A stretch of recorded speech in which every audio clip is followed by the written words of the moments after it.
ผมสดชื่นแต่ว่าลืมเอาไมค์มาเราทุกเราเป็นพ้นกับลำธาร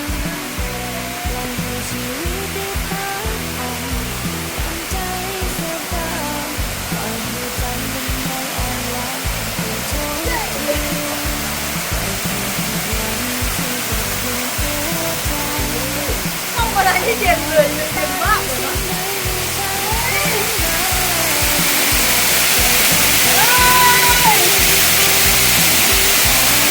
จะเข้าเด้อด้วยว้าว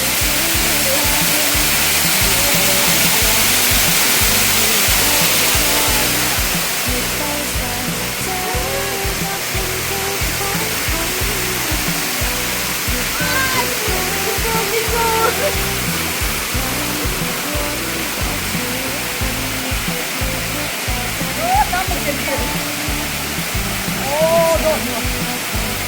อันนี้แค่เดินส่วนเครื่องเนาะตัวนี้ส่วนเครื่องโอ้ตัวมันนี่อยากได้อ่ะมันใหญ่ขนาดนี่เด็กใจ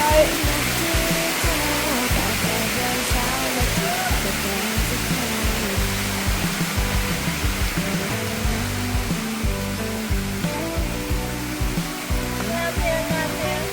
โอ้ยตัวมันนี่โอ้ยอยากได้ตัวมัน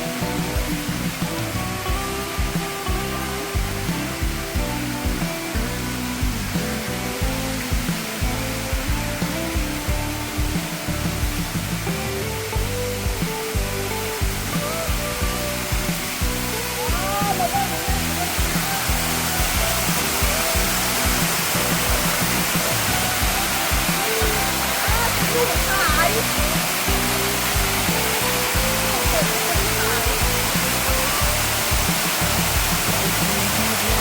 ที่กับคุณหัวใจ